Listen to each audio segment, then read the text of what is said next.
you go to bed tonight?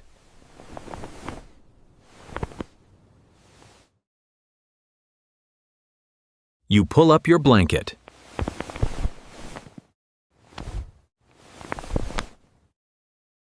You scroll your phone for 40 minutes watching videos of dogs failing to catch frisbees. And eventually, after 3 trips to the kitchen for no reason, you fall asleep. Simple, comfortable, honestly, kind of beautiful. Now imagine doing all of that, minus the blanket, minus the phone, minus the bed, minus the walls, minus the kitchen, minus literally everything. And instead, you're sitting in a dark forest wrapped in animal skin, listening to something large moving in the bushes 20 feet away from you. That was Tuesday for our ancestors.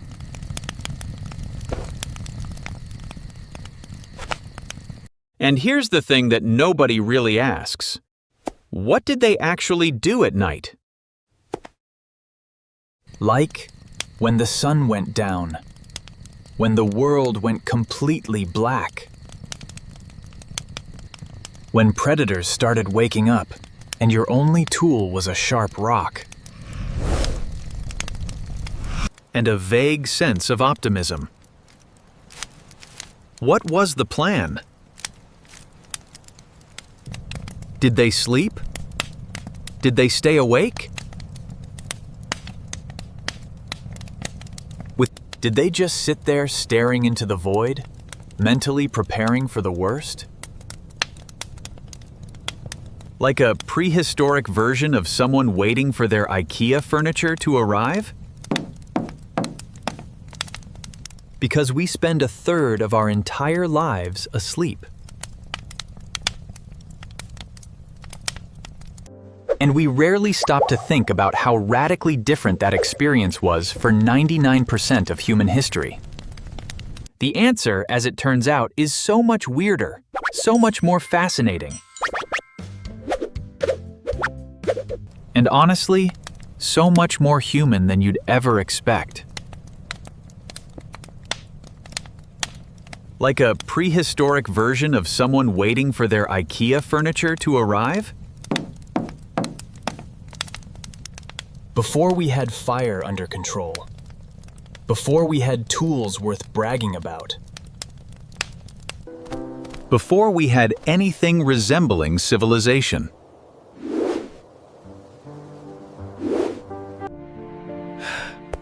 Early humans were dealing with a very simple and very terrifying problem. Half of every single day was in complete darkness. Not the streetlights outside are annoyingly bright through my curtain's darkness. Not I forgot to charge my phone and now I can't find the bathroom darkness.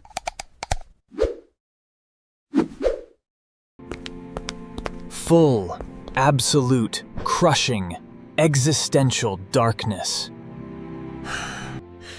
The kind where you hold your hand in front of your face and you see nothing. The kind where every snapped twig becomes a potential eulogy. And in that darkness, things hunted.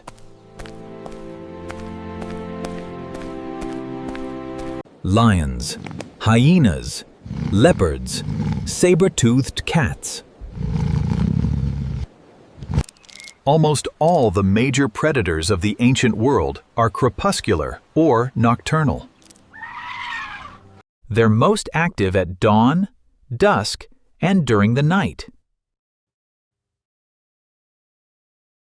Which means that when the sun went down, early humans went from being the ones doing the hunting to suddenly becoming a reasonably nutritious snack option for something with much better night vision. You didn't need a weather app to know the forecast.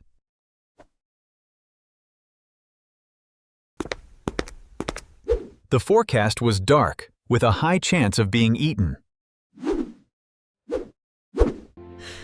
kind where you hold your hand in front of your face and you see nothing.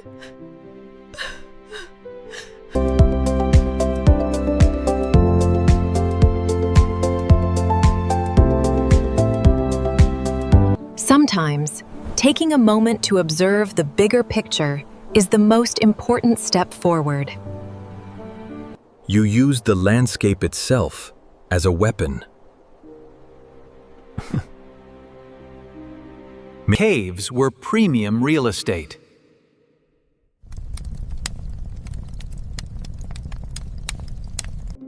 Not because early humans had a particular fondness for damp stone walls and zero natural light, but because a cave is a space with only one entrance.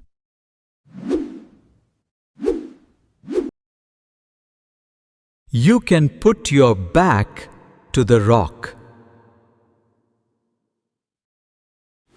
You know exactly what direction the danger is coming from. It's basically the first security system.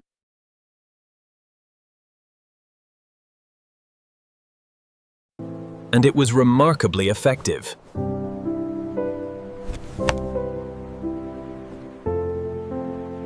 You couldn't swipe a keycard to get in, but then again, leopards can't swipe keycards either. Groups slept together in these spaces, close enough to share body heat.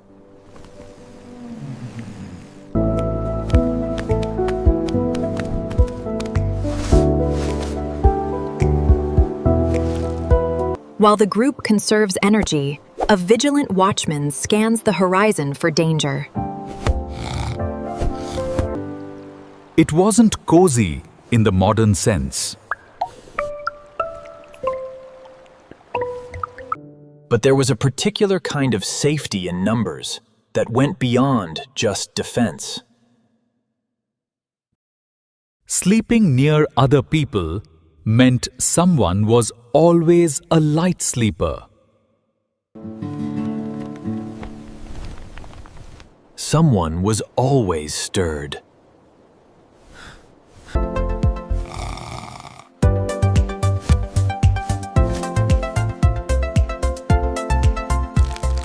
And then, somewhere around 400,000 years ago, everything changed.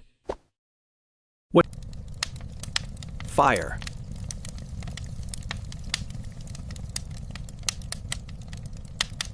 The moment early humans gained reliable control over fire, the entire dynamic of the night shifted.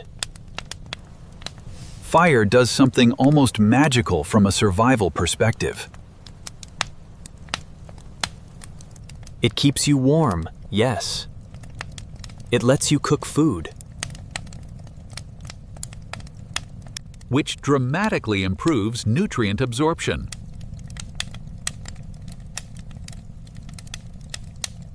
But more importantly than any of that, it creates a boundary.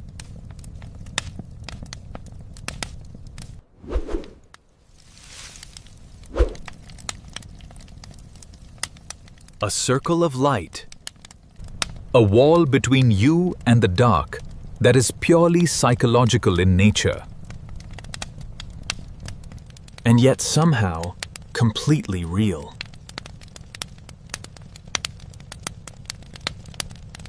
Most large predators won't cross into firelight.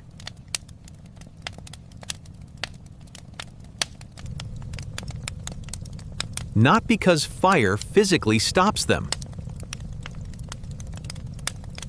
Because they evolved to hunt in darkness, and an open fire is a disruption. An anomaly. A confusion.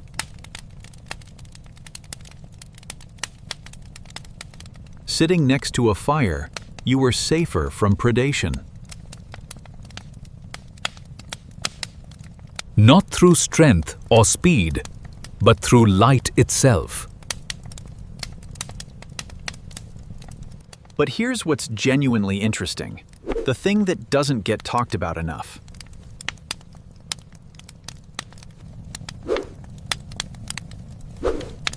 Fire didn't just protect early humans from predators. It fundamentally transformed what human beings were.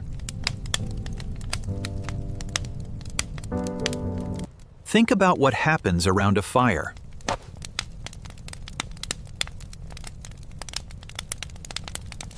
You can't really be productive in the modern sense.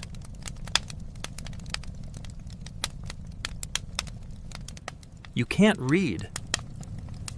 You can't write.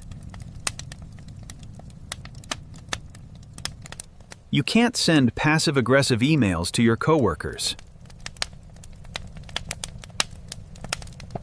What you can do is sit.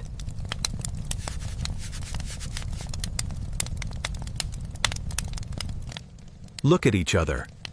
Actually be present. In the most complete sense of the phrase, with the people around you. Researchers who study modern hunter-gatherer societies. Groups like the Jushowansi of the Kalahari Desert in southern Africa. Or the Hadza of Tanzania have found something remarkable. Daytime conversation in these communities is mostly practical. Who's hunting where? What needs to be gathered? Social coordination, logistics.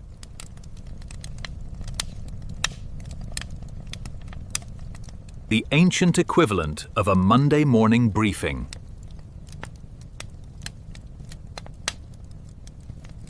But nighttime conversation, completely different.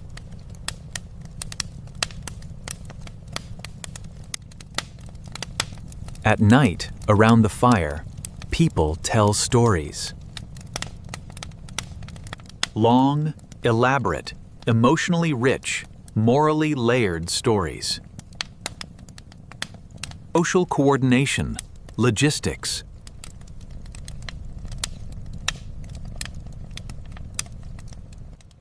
Stories about the world's creation.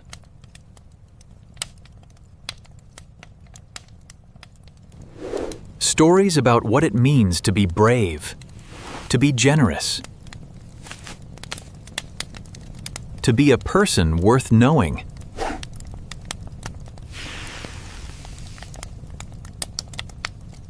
Roughly 80% of all nighttime campfire conversation in hunter-gatherer societies is storytelling, compared to only about 6% during the day.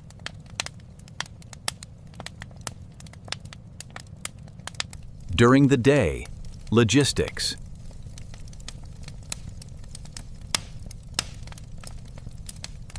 During the night, stories.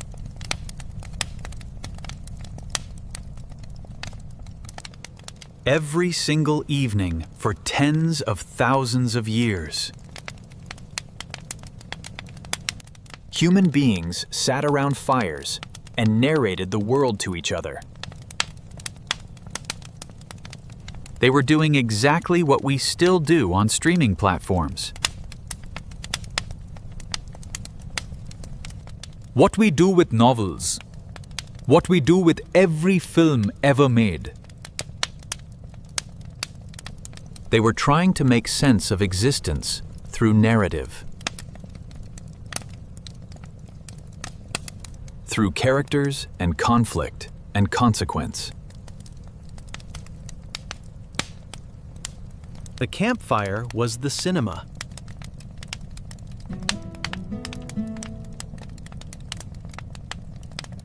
The storyteller was the screen.